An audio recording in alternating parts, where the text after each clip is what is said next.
¿Cómo funciona la máquina de la economía en 30 minutos? La economía funciona como una simple máquina. Sin embargo, muchos no la entienden o no concuerdan en cómo funciona.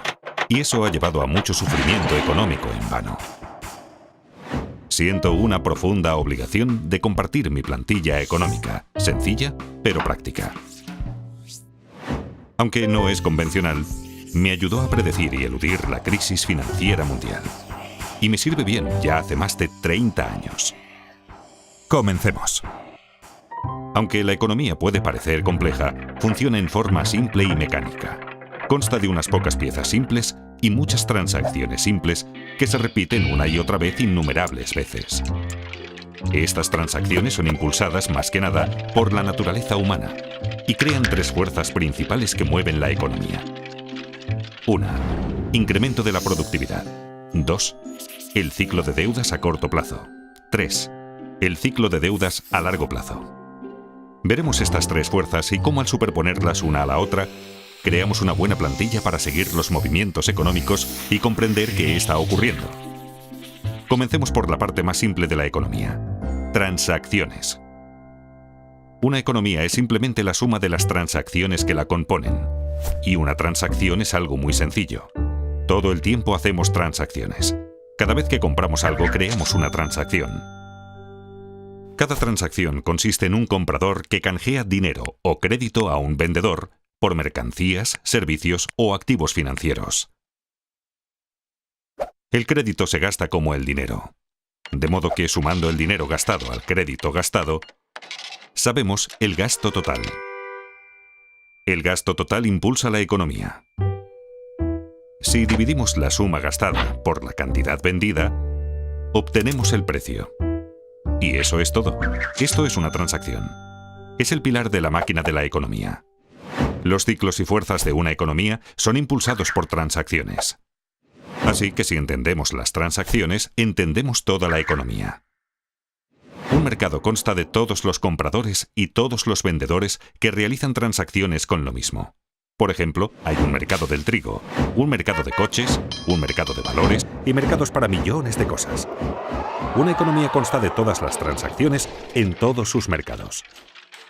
Si sumamos el total de gastos y la cantidad total vendida en todos los mercados, tenemos todo lo que necesitamos saber para entender la economía. Es así de simple. Las personas, empresas, bancos y gobiernos, todos participan en transacciones como describí anteriormente. Canjean dinero y crédito por mercancías, servicios y activos financieros. El mayor comprador y vendedor es el gobierno, compuesto por dos partes importantes. Un gobierno central que recauda impuestos y gasta dinero, y un banco central, que es diferente de otros compradores y vendedores porque controla la cantidad de dinero y de crédito en la economía. Lo hace influyendo en las tasas de interés e imprimiendo dinero nuevo. Por estas razones, como veremos, el Banco Central es un actor importante en el flujo del crédito. Ahora pongamos atención en el crédito. El crédito es la parte más importante de la economía y probablemente la menos comprendida. Es la parte más importante porque es la mayor y la más volátil. Así como compradores y vendedores van al mercado a hacer transacciones, también los prestadores y los prestatarios. Los prestadores suelen querer convertir su dinero en más dinero. Y los prestatarios suelen querer comprar algo que no pueden pagar, como una casa o un coche, o quieren invertir en algo como iniciar una empresa. El crédito puede ayudar tanto a prestadores como a prestatarios a obtener lo que desean. Los prestatarios prometen devolver la suma prestada llamada el capital, más una suma adicional llamada interés. Cuando las tasas de interés son altas, se toman menos préstamos porque son caros. Cuando las tasas de interés son bajas, se toman más préstamos porque son más baratos. Cuando los prestatarios prometen devolver el préstamo y los prestadores les creen, se crea el crédito. Dos personas cualesquiera pueden acordar el crear crédito de la nada. Esto parece bastante sencillo, pero el crédito es escurridizo porque tiene nombres diferentes. Una vez generado el crédito, se convierte de inmediato en deuda. La deuda es un activo para el prestador y un pasivo para el prestatario.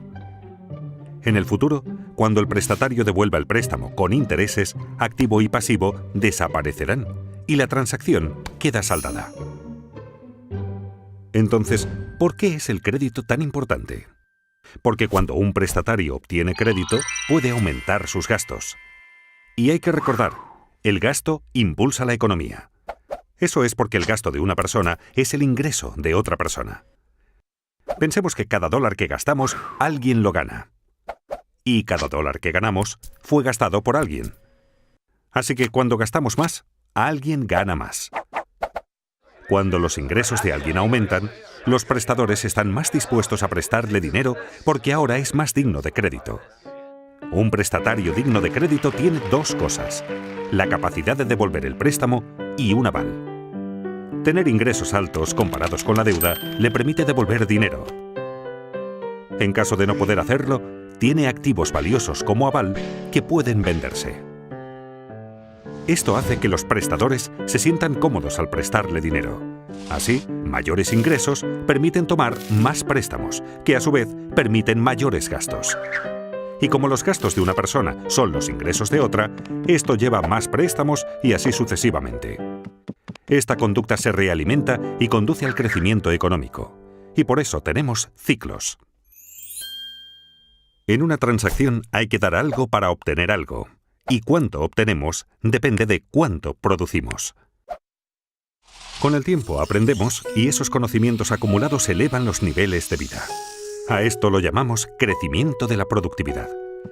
Quienes son creativos y trabajan duro aumentan su productividad y sus niveles de vida con mayor rapidez que aquellos complacientes y perezosos. Aunque no necesariamente a corto plazo. La productividad cuenta más a largo plazo. El crédito a corto plazo. Esto es porque el crecimiento de la productividad no fluctúa mucho, así que no es un propulsor importante de los vaivenes económicos.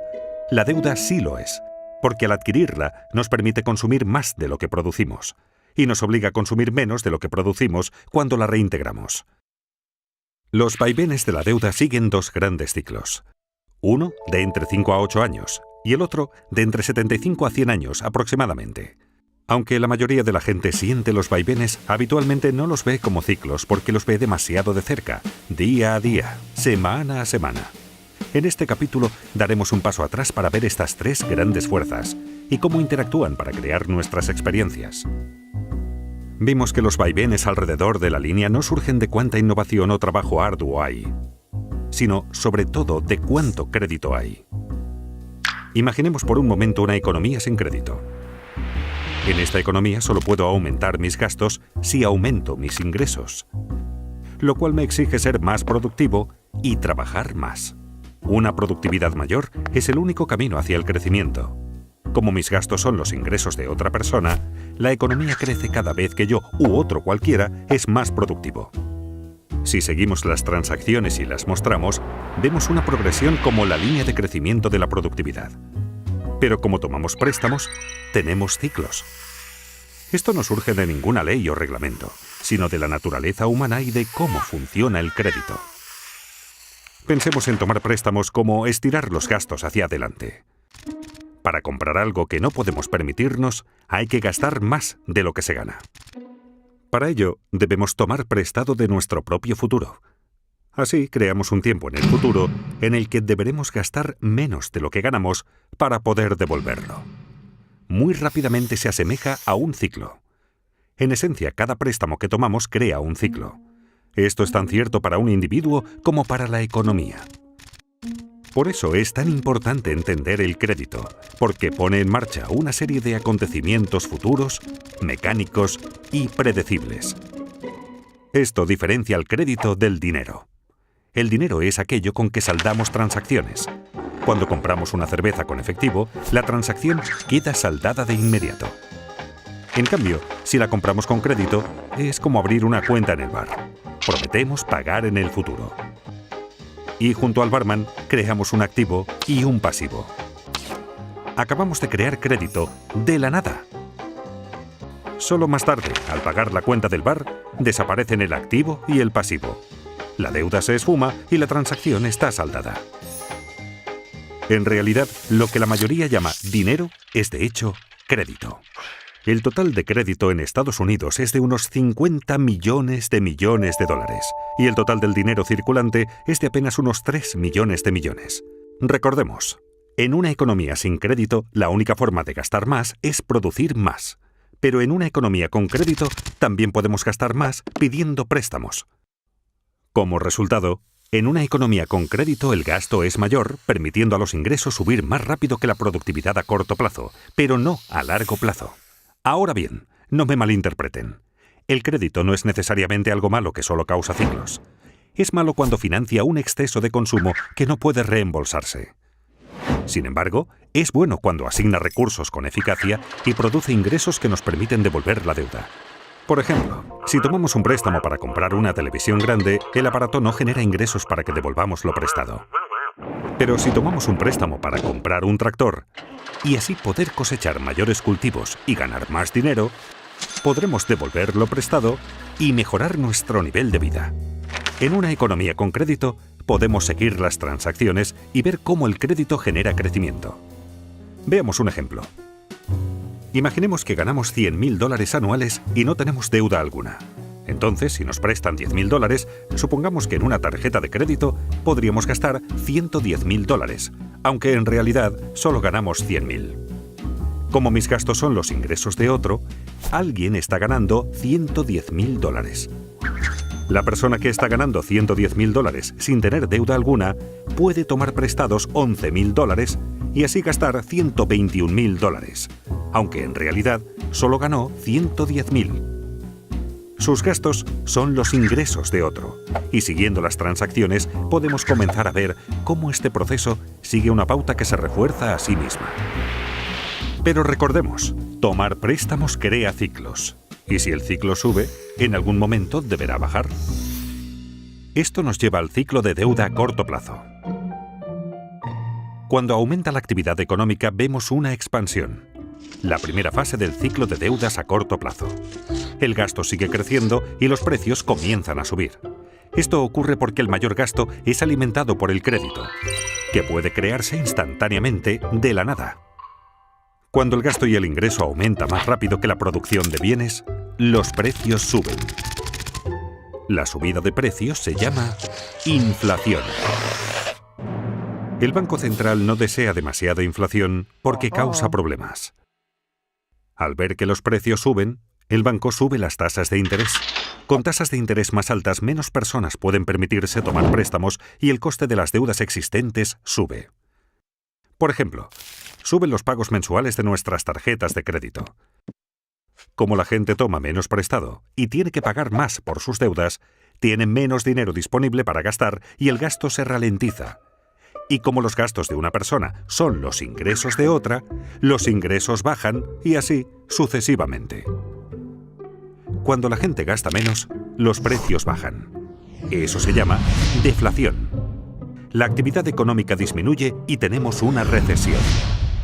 Si la recesión se torna demasiado grave y la inflación ya no es un problema, el Banco Central bajará las tasas de interés para que todo vuelva a remontar.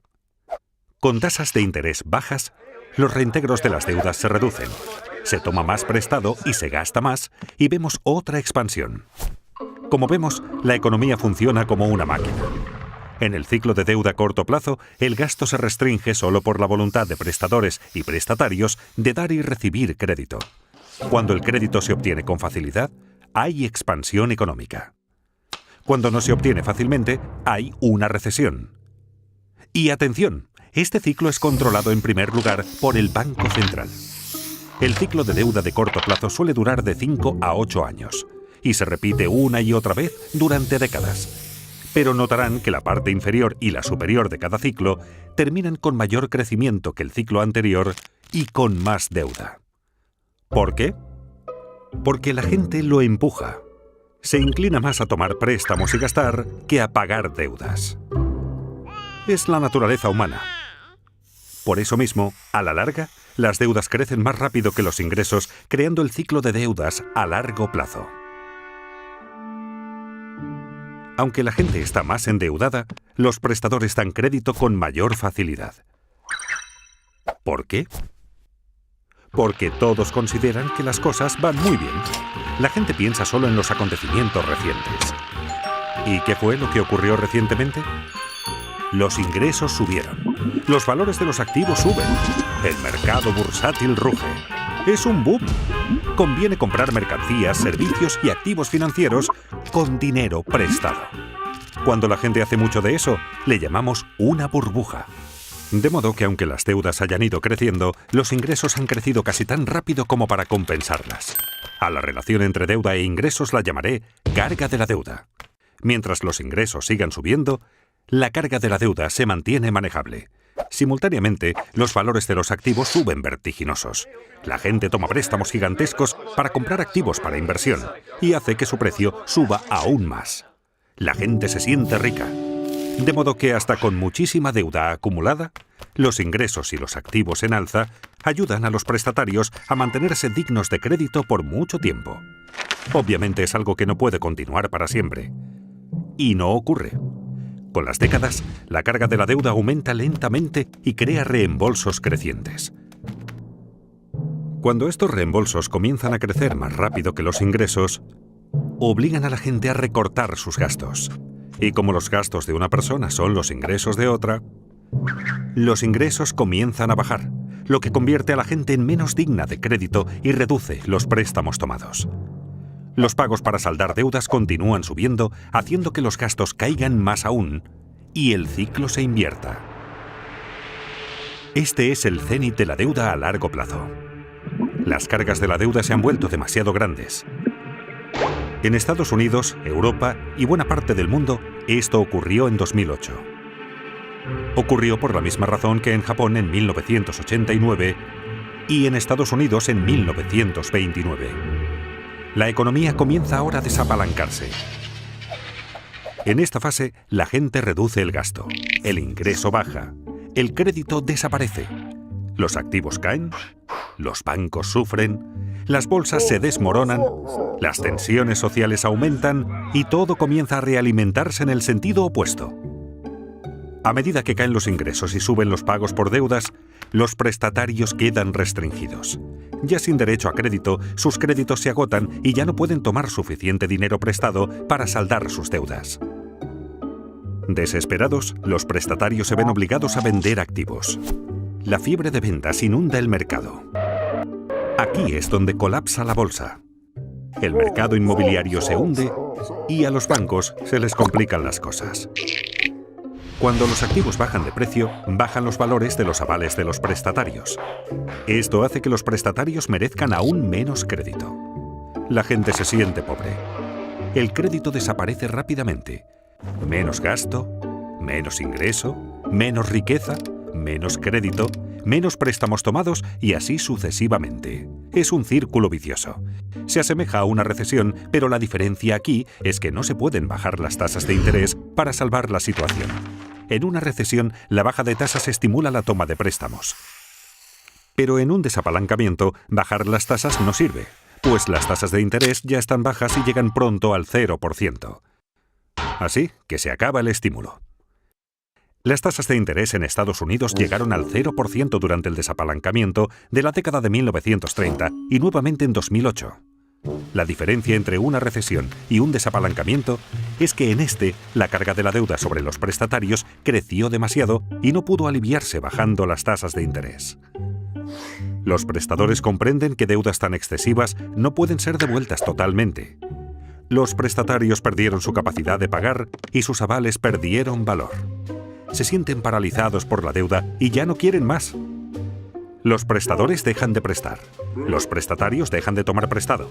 Pensemos en la economía como indigna de crédito. Como una persona. ¿Qué hacer entonces con el desapalancamiento?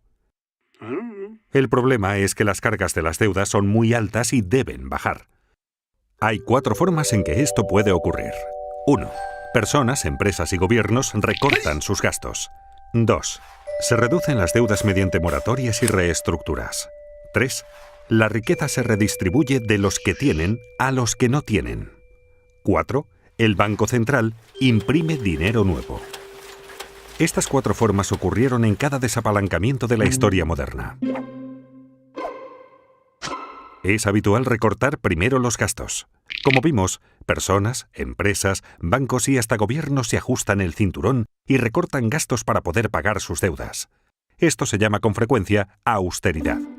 Cuando los prestatarios dejan de contraer nuevas deudas y comienzan a pagar las deudas viejas, puede esperarse que la carga de la deuda baje. Pero ocurre lo contrario. Como se recorta el gasto, y el gasto de una persona es el ingreso de otra, esto hace que los ingresos caigan más rápido de lo que se saldan las deudas, y así la carga de la deuda, de hecho, empeora. Como vimos, este recorte del gasto es deflacionario y doloroso. Las empresas están forzadas a reducir costes, lo que significa menos empleos y mayor paro. Esto lleva a la etapa siguiente. Deben reducirse las deudas. Muchos no pueden pagar sus préstamos y las deudas del prestatario son el activo del prestador. Cuando los prestatarios no pagan al banco, la gente teme que el banco no pueda pagarle lo suyo y corre a retirar su dinero del banco. Los bancos quedan restringidos y la gente, las empresas y los bancos dejan de pagar sus deudas. Esta grave contracción económica es una depresión. Buena parte de una depresión consiste en descubrir que lo que suponíamos era nuestra riqueza no está. Volvamos al bar. Cuando compramos una caña a cuenta, prometimos pagarle al dueño del bar. Nuestra promesa se convirtió en un activo del barman. Si no cumplimos la promesa, no le pagamos y entramos en moratoria de nuestra cuenta de bar. Entonces, este activo que tenía, de hecho, no vale nada. En esencia, ha desaparecido. Muchos prestadores no quieren ver su patrimonio desaparecer y acuerdan reestructurar la deuda. Esto significa que los prestadores recibirán un reembolso menor o que cobrarán en un lapso mayor o con un interés menor al acordado inicialmente. De esta manera, se incumple un contrato a pesar de que se reduce la deuda. Los prestadores prefieren así un poco de algo antes que el total de la nada. Pese a que desaparece deuda, su reestructuración hace que los valores de ingresos y activos desaparezcan más rápido, con lo cual la carga de la deuda continúa empeorando. Como recortar gastos, reducir la deuda también es doloroso y deflacionario. Todo esto afecta al gobierno central porque menores ingresos y menos empleo significan que el gobierno recauda menos impuestos. Al mismo tiempo, necesita aumentar su gasto por el aumento del paro. Muchos de los parados tienen ahorros inadecuados y necesitan apoyo financiero del gobierno.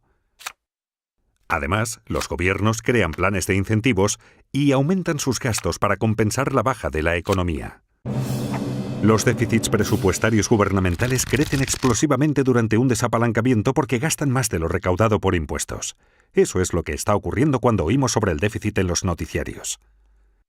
Para financiar los déficits, los gobiernos deben subir los impuestos o tomar dinero prestado. Pero con ingresos en caída y tantos en paro, ¿de quién vendrá el dinero? De los ricos. Ya que los gobiernos necesitan más dinero y la riqueza está muy concentrada en manos de un pequeño porcentaje de la gente, es natural que los gobiernos cobren más impuestos a los acaudalados, lo cual facilita una redistribución de la riqueza en la economía de los que tienen hacia los que no tienen. Los que no tienen y sufren comienzan a sentir resentimiento hacia los ricos que tienen. Los que tienen, sufriendo la economía débil, los precios de los activos en baja y los impuestos en alza, comienzan a sentir resentimiento hacia los que no tienen. Si la depresión continúa, puede alterarse el orden social. No solo subirán las tensiones internas en los países, sino que también entre países, sobre todo entre deudores y acreedores. Esta situación puede llevar a un cambio político que a veces puede ser extremo. En la década de 1930, esto condujo a Hitler al poder, a la guerra en Europa y a la depresión en Estados Unidos. La presión para que se haga algo que ponga fin a la depresión aumenta. Recordemos, lo que la mayoría consideraba dinero era en realidad crédito. Así, cuando el crédito desaparece, la gente no tiene suficiente dinero. La gente está desesperada por dinero. ¿Recuerdan quién puede imprimirlo? El Banco Central. Tras haber bajado ya sus tasas de interés a casi cero, está obligado a imprimir dinero.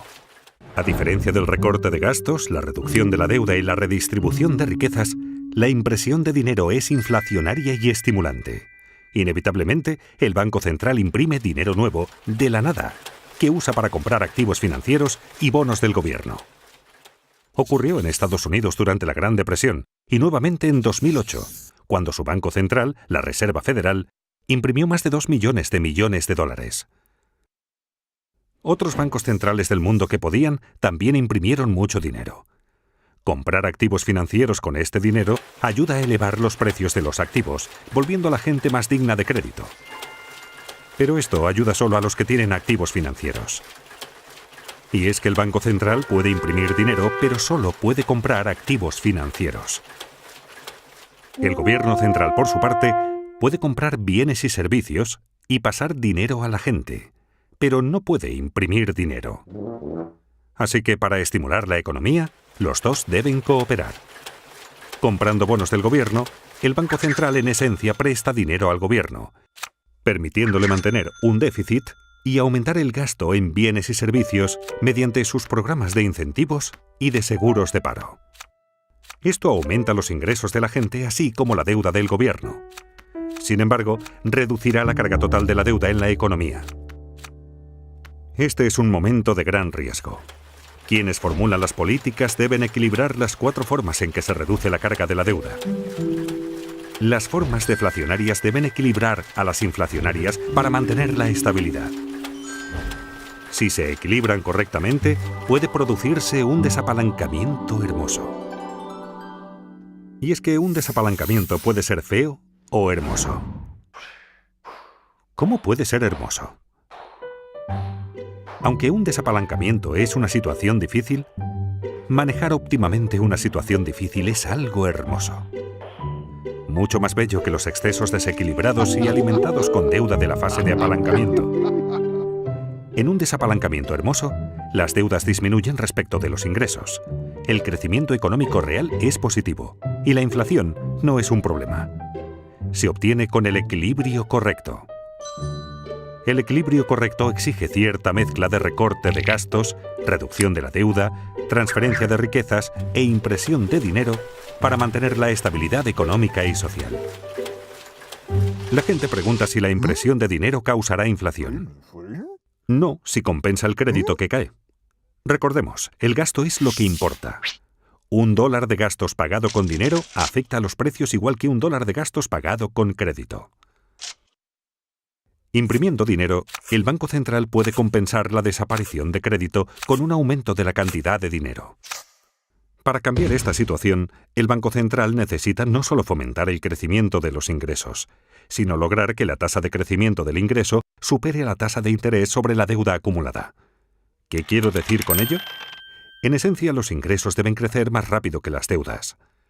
Por ejemplo, supongamos que un país en desapalancamiento tiene una relación deuda-ingreso del 100%. Esto significa que su deuda total es igual a los ingresos del país entero en un año. Pensemos ahora en la tasa de interés sobre esa deuda, digamos que del 2%. Si la deuda crece al 2% por esa tasa de interés y el ingreso crece solo al 1%, jamás se reducirá la carga de la deuda. Se necesita imprimir suficiente dinero para que la tasa de crecimiento del ingreso supere a la tasa de interés.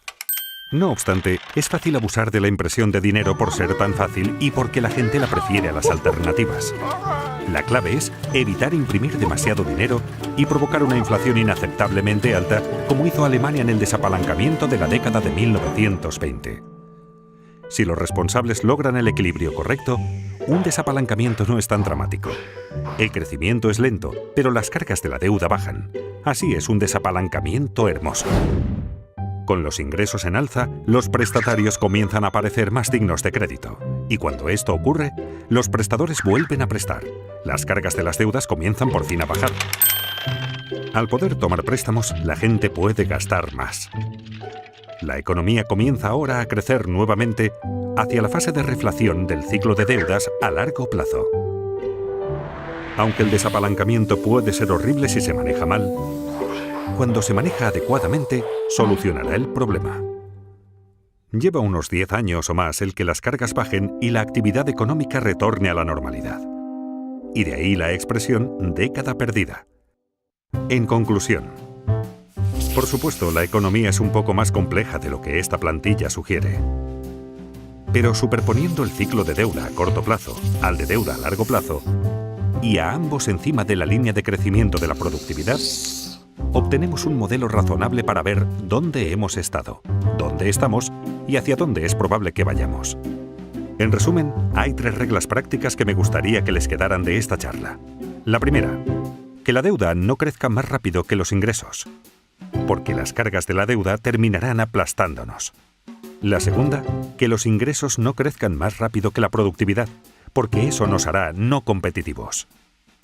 Y la tercera, hacer todo lo posible para aumentar la productividad, pues a largo plazo es lo que más importa.